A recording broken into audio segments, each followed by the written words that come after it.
எதிர்வரும் உள்ளூராட்சி மன்ற தேர்தலில் ஏனைய தமிழ் தேசிய கட்சிகளுடன் எவ்விதத்தில் இந்த தேர்தலை அணுக முடியும் என்ற தேர்தலின் பின்னர் வெவ்வேறு அணிகளாக போட்டியிட்டாலும் ஆட்சி நிர்வாகங்களை அமைக்கின்ற போது சேர்ந்து அமைக்கக்கூடிய வகையில் தேர்தலுக்கு முன்னர் ஒரு நிலைப்பாட்டை ஏற்படுத்தும் வகையில் கலந்துரையாடல்களை முன்னெடுக்கப்பட்டுள்ளதாக இலங்கை தமிழரசு கட்சியின் பொதுச் செயலாளரும் முன்னாள் பாராளுமன்ற உறுப்பினருமான ஜனாதிபதி சட்டத்தரணி சுமந்திரன் தெரிவித்தார். எதிர்வரும் உள்ளூராட்சி மன்ற தேர்தல் தொடர்பாக இலங்கை தமிழரசு கட்சியின் சகல மாவட்ட கிளைகளையும் சந்தித்து வரும் நிலையில் இலங்கை தமிழரசு கட்சியின் பொதுச் செயலாளரும் முன்னாள் பாராளுமன்ற உறுப்பினருமான ஜனாதிபதி சட்டத்தரணி சுமந்திரன் நேற்று ஞாயிற்றுக்கிழமை மன்னார் மாவட்ட கிளையுடன் மன்னாரில் உள்ள அலுவலகத்தில் விசேட கலந்துரையாடல் ஒன்றை முன்னெடுத்தார். கலந்துரையாடலை தொடர்ந்து ஊடகங்களுக்கு கருத்து தெரிவிக்கையில், நடைபெற இருக்கிற உள்ளூராட்சி மன்ற தேர்தல்கள் சம்பந்தமாக இலங்கை தமிழரசு கட்சியினுடைய சகல மாவட்ட கிளைகளையும் நான் இப்பொழுது சந்தித்து வருகிறேன். அந்த வகையிலே மன்னார் மாவட்ட கிளையோடு இன்று ஞாயிற்றுக்கிழமை 2ஆம் தேதி காலையிலே ஒரு கூட்டம் நடைபெற்றிருக்கிறது. பின்னேரம் முல்லைத்தீவு மாவட்ட கிளையோடு ஒரு கூட்டம் ஒழுங்கு செய்யப்பட்டிருக்கிறது. மன்னார் மாவட்ட கிளையிலே திரு சாஸ் நிர்மலா தலைமையிலே அந்த கூட்டம் நடைபெற்றது. சகல அங்கத்தவர்களும் வந்திருந்தார்கள். இங்கே நாங்கள் போட்டி போடுகிற சபைகள் ஒவ்வொன்று சம்பந்தமாகவும் அதிலே வேட்பாளர்கள் நியமிப்பது, வட்டார வேட்பாளர்கள், இரண்டாவது பட்டியல் வேட்பாளர்கள், இப்படியான நியமனங்கள் எப்படி செய்யப்பட வேண்டும், ஏற்கனவே நியமிக்கப்பட்டவர்கள் இப்பொழுது நாட்டிலே இல்லாதது அல்லது அவர்கள் கட்சி மாறி இருக்கிற சூழ்நிலைகளை பற்றி ஆராய்ந்திருக்கிறோம். மிகவும் செல்வாக்குடையவர்களை எங்களுடைய வட்டார வேட்பாளராக நிறுத்துவது என்று ஏற்கனவே கட்சி எடுத்த தீர்மானத்தோடு இந்த மாவட்டங்களையும் இணங்கி இருக்கிறார்கள். அது மட்டுமல்ல, மற்றைய தமிழ் தேசிய கட்சிகளோடு என்ன விதமாக நாங்கள் ஒப்புரவாக இந்த தேர்தலை அணுக முடியும் என்றும், தேர்தலுக்கு பிறகு வெவ்வேறு அணிகளாக தேர்தலிலே போட்டியிட்டாலும் நிர்வாகங்களை அமைக்கிற வேளையிலே சேர்ந்து அமைக்கக்கூடிய வண்ணமாக தேர்தலுக்கு முன்னே ஒரு இணக்கப்பாட்டை எய்துவது சம்பந்தமாகவும் பேசியிருக்கிறோம். அது சில வேளைகளிலே ஒவ்வொரு சபையிலேயும் எடுக்கப்பட வேண்டிய தீர்மானம், சபை எல்லைக்குள்ளே எடுக்க வேண்டிய தீர்மானமாக இருக்கலாம், அல்லது சில வேளைகளிலே வட்டாரத்திலே, ஒரு குறித்த வட்டாரத்திலே போட்டியாளர்கள் மத்தியிலே ஒரு புரிந்துணர்வு ஏற்பட வேண்டியதாகவும் இருக்கலாம். எப்படியாக இருந்தாலும் இறுதியிலே எந்த சபையிலேயும் நிர்வாகத்தை அமைப்பது ஒரு அணியாக போட்டியிடுகிற கட்சிக்கு சந்தர்ப்பம் அரிதானதாக இருக்கிற சூழ்நிலையிலே தான் நாங்கள் வெவ்வேறு அணிகளாக போட்டியிட்டாலும் அதுக்கு பிறகு சேர்ந்து நிர்வாகங்களை அமைக்கிற ஒரு முன்னேற்பாட்டான எதிர்பார்ப்போடு இந்த தேர்தலை அணுகுகிறோம். மிக சுமூகமாக பலருடைய கருத்துக்களையும் உள்வாங்கி இந்த கூட்டம் இப்பொழுது நிறைவேற்றிருக்கிறது.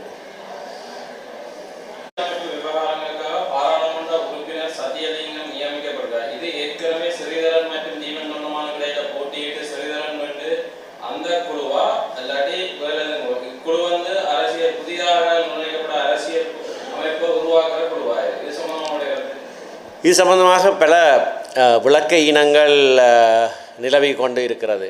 இது 3 வித்தியாசமான விடயங்கள் இருக்குது. ஒன்று, அரசியல் அமைப்பில், எங்களுடைய நாட்டு அரசியல் யாப்பில் அரசியல் அமைப்பு குழு ஒன்றொன்று உருவாக்கப்பட்டிருக்கு. இது 17ஆம் திருத்தத்தில் கொண்டு வரப்பட்டு 18ஆம் திருத்தத்தில் இல்லாமலாக்கப்பட்டு திரும்ப 19ஆம் திருத்தத்தில் கொண்டு வரப்பட்டு 20ஆம் திருத்தத்தில் இல்லாமலாக்கப்பட்டு மீண்டும் 21ஆம் திருத்தத்தில் கொண்டு வரப்பட்ட ஒரு குழு. அதில் 10 உறுப்பினர்கள் இருக்கிறார்கள். அது அரசியலமைப்பில் இருக்குது. யார் யார் அந்த 10 உறுப்பினர்கள் என்பது அரசியலமைப்பிலே சொல்லப்பட்டிருக்கிறது.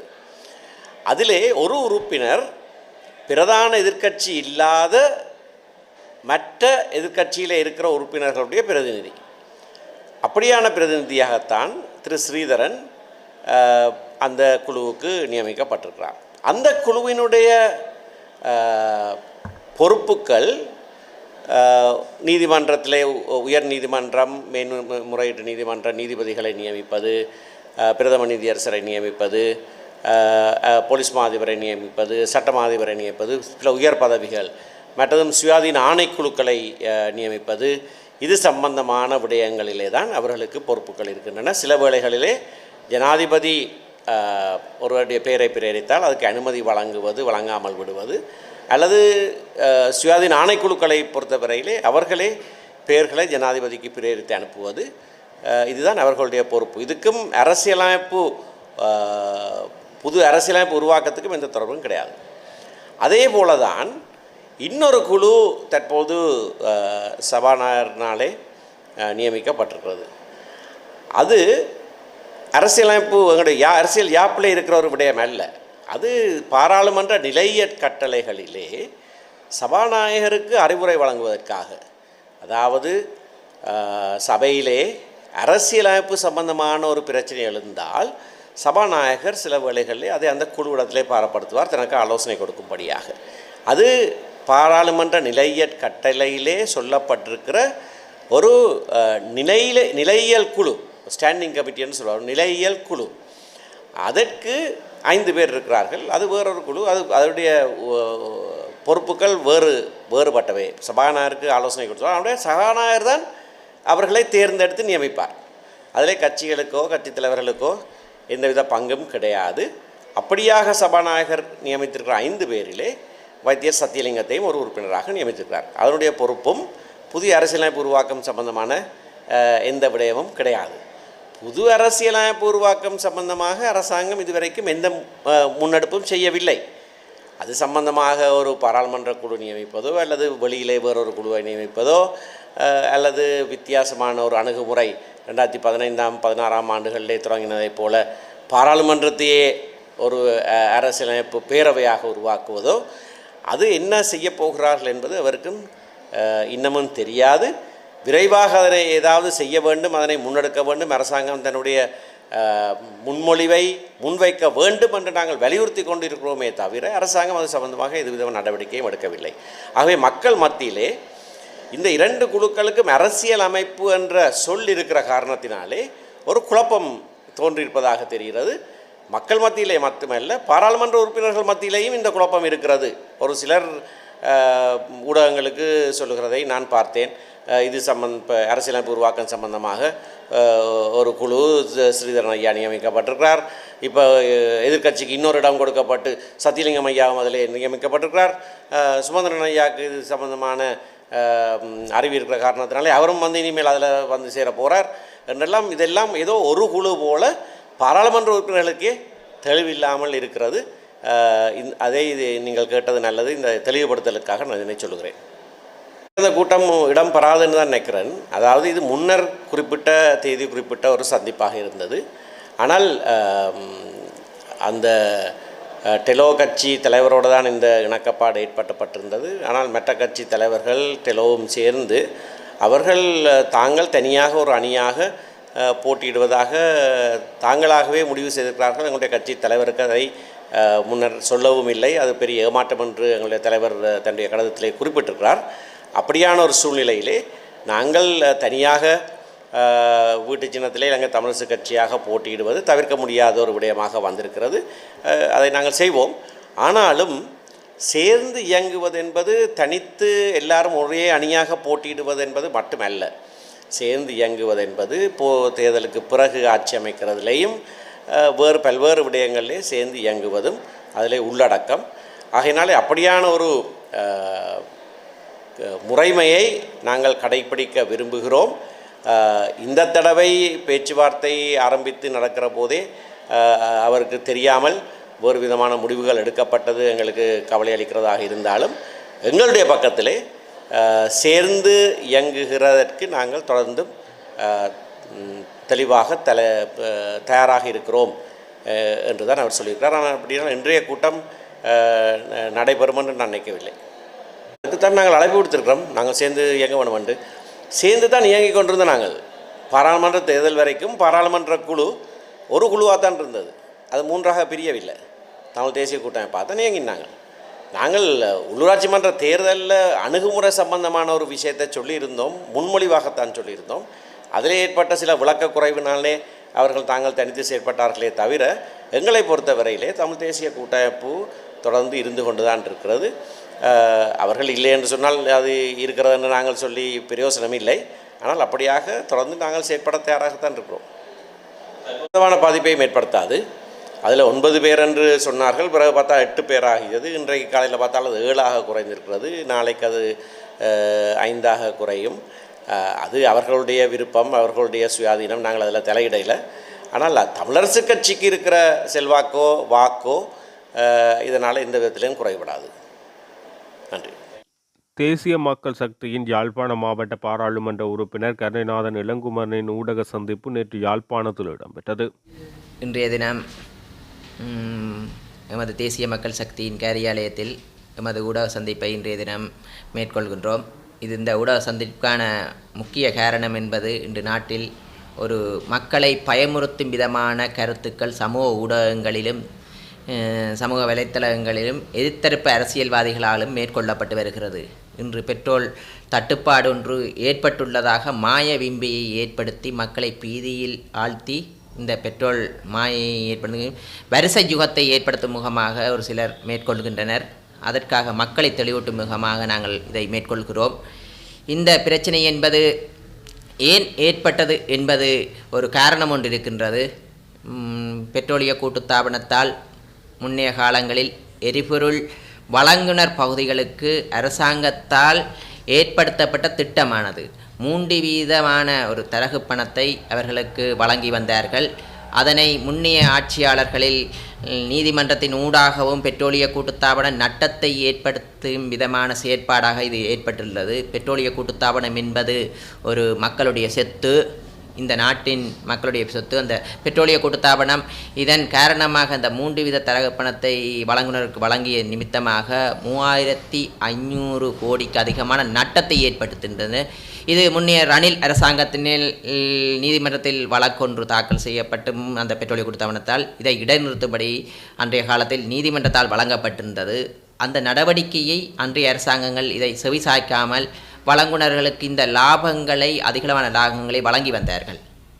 அதன் நிமித்தமாக எமது அரசாங்கத்தின் இந்த நடவடிக்கை எடுத்த நிமித்தம் இந்த தரகு பணத்தை வழங்குவதற்கு குறைப்பதற்கான நடவடிக்கை எடுத்த நிமித்தமாக வழங்குனர் பெட்ரோல் விநியோகஸ்தர்கள் நீதிமன்றத்தை நாடினார்கள். நீதிமன்றத்தை நாடி இதற்கான தீர்வை பெறுவதற்கு அவர்கள் நியமித்த உயர் நீதிமன்றம் அந்த தரகு பணத்தை வழங்குவதற்கு அரசாங்கம் மீள பரிசோதிப்பதற்கு இந்த நடவடிக்கை எடுத்த நிமிடம் அதன் நிமித்தமாக நாங்கள் அந்த தரகு பணத்தை வழங்குவதை குறைத்திருந்தோம். அதன் நிமித்தம் அந்த வழங்குனர் பகுதியினர் ஊடகங்களுக்கு நாங்கள் பெட்ரோலை கொள்முதல் செய்ய மாட்டோம், நாங்கள் பெட்ரோலிய கூட்டுத்தாபனத்திலிருந்து வேண்டாமல் ஒரு பகிஷ்கரிப்பை ஏற்படுத்தப் போகிறோம் என்று ஒரு கருத்தை வெளியிட்ட நிமித்தமாக நாட்டில் ஒரு பெட்ரோல் தட்டுப்பாடு ஒன்று ஏற்படுத்தப் போவதாக மக்களுக்கு பயத்தை ஏற்படுத்திய நிமித்தமாக இந்த இதுவரை காலம் இருந்த ஆட்சியாளர்கள் இவ்வாறான செயற்பாடு பெட்ரோல் யுகம் ஒன்று வரிசை ஏற்பட்டது, இவ்வாறான தட்டுப்பாடு ஏற்பட்டது நிமித்தம் மக்களுக்கு பீதி ஏற்பட்டதன் நிமித்தமாக நுகர்வு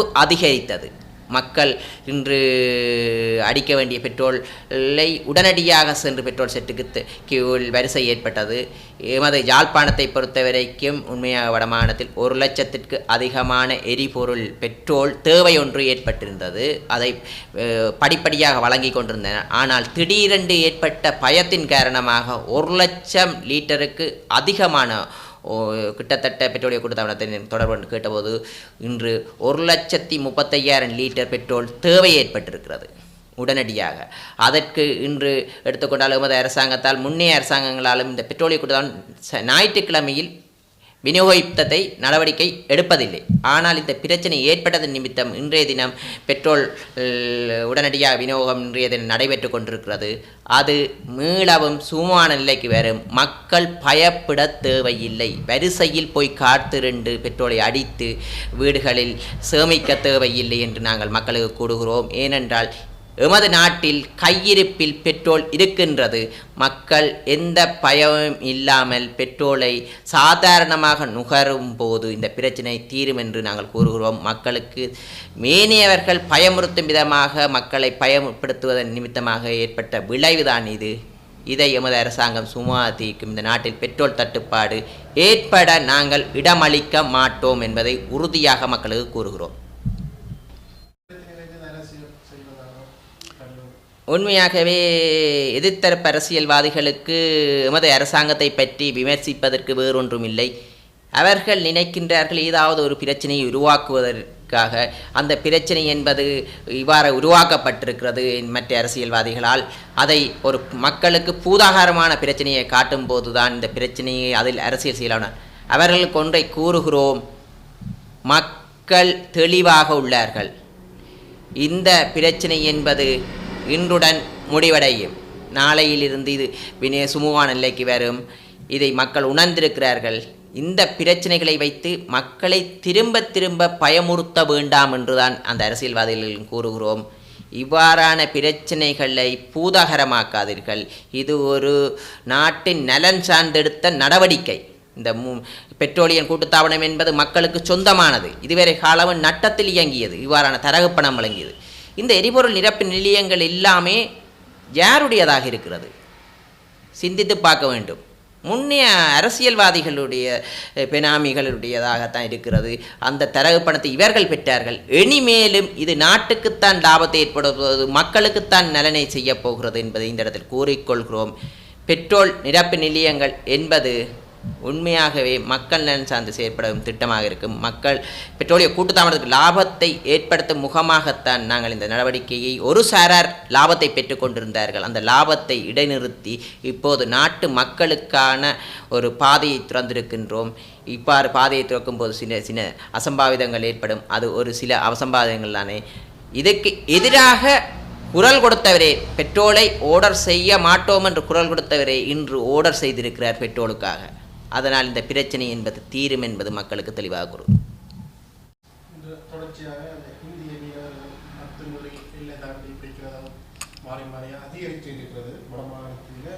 அதே மாதிரி இந்தியாவிலேயும் பெரிய போராட்டங்களை மேற்கொண்டு கொண்டிருக்கிறோம். இது தொடர்பாக ஏற்பாடு அரசாங்கம் என்ன?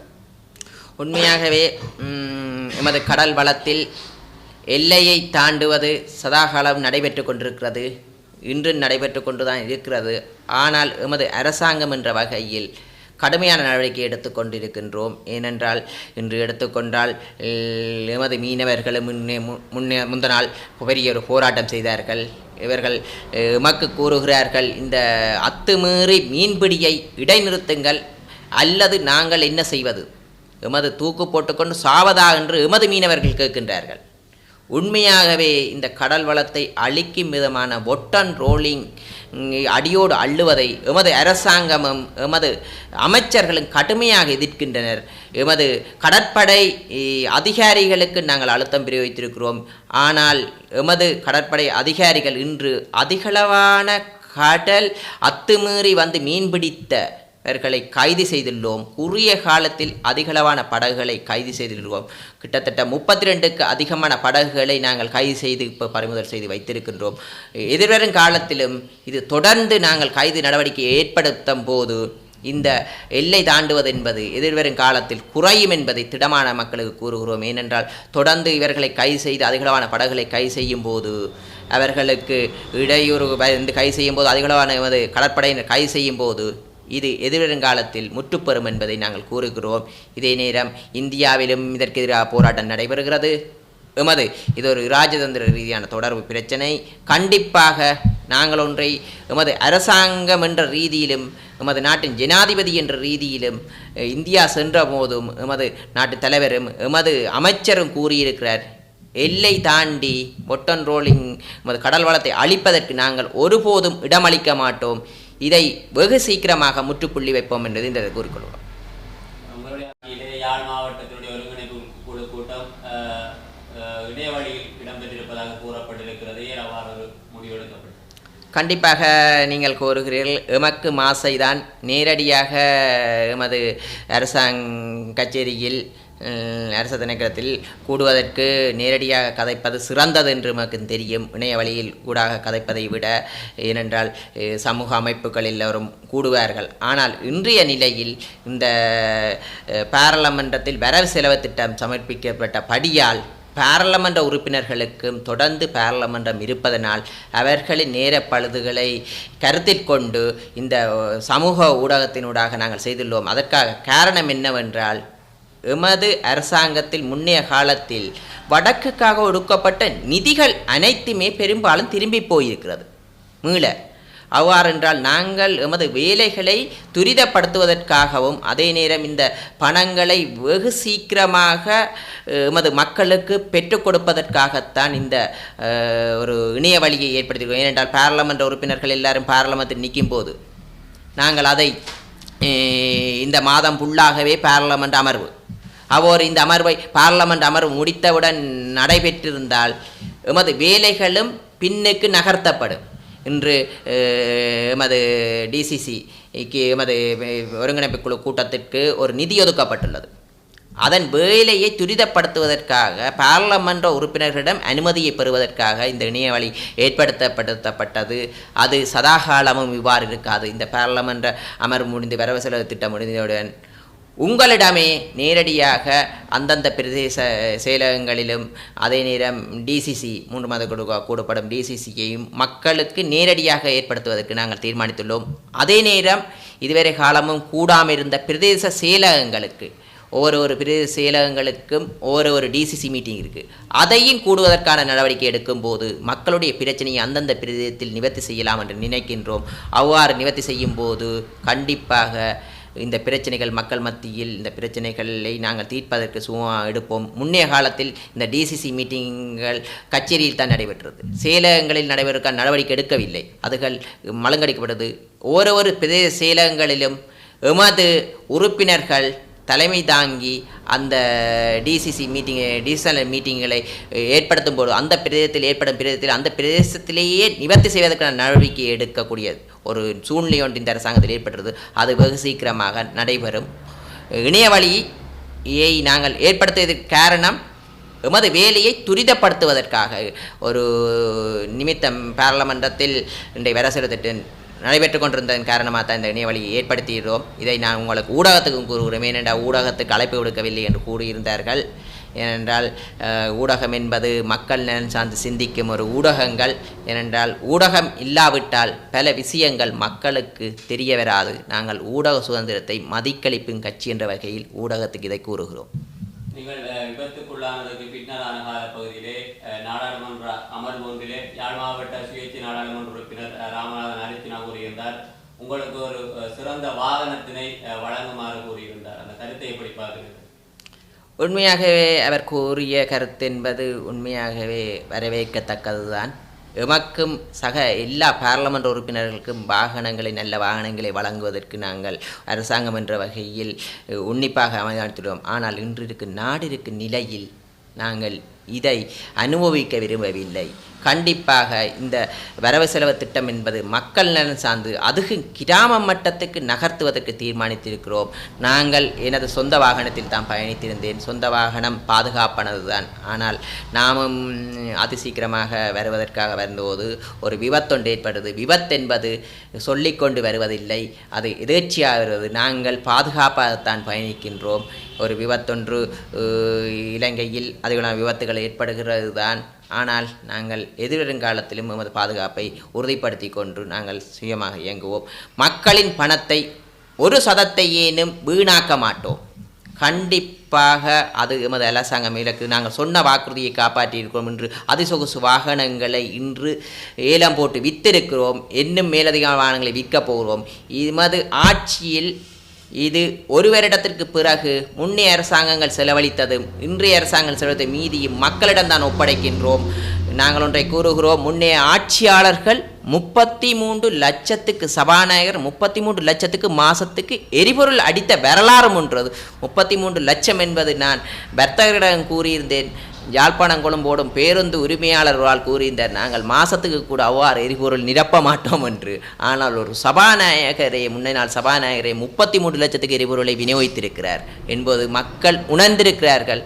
நாங்கள் மக்களின் பணத்தை ஒரு சதத்தையினும் கடுகளவையினும் வீண் விரயம் செய்ய மாட்டோம். அந்த வகையில் தான் நாங்கள் அந்த பயணத்தை ஏற்படுத்தியிருக்கோம். வாகனங்களை வழங்கவில்லை இந்த நாடு இருக்கும் நிலையில். அதனால் எதிர்வரும் காலத்தில் நமது நாடு வளமடையும் போது, இந்த வாகனம் திரைசேரிக்கு வரும்போது, நிதிகள் வரும்போது, எதிர்வரும் காலத்தில் பாராளுமன்றத்திற்கான உண்மையாகவே அந்த வாகனம் தனி நபருக்காக இருக்காமல் பாராளுமன்றத்துக்கு வழங்கி பாராளுமன்றத்துக்கு ஊடாக அந்த வாகனம் பாராளுமன்ற பதிவிலேயே எமக்கு வழங்கப்படும் என்று நினைக்கின்றோம். அது நாங்கள் பாராளுமன்ற உறுப்பினராக இருக்கும் வரை பாவித்துவிட்டு பாராளுமன்றத்துக்கு கையளித்து விடுவோம். மக்களின் பணத்தை நாங்கள் வீண் விரயம் செய்ய மாட்டோம்.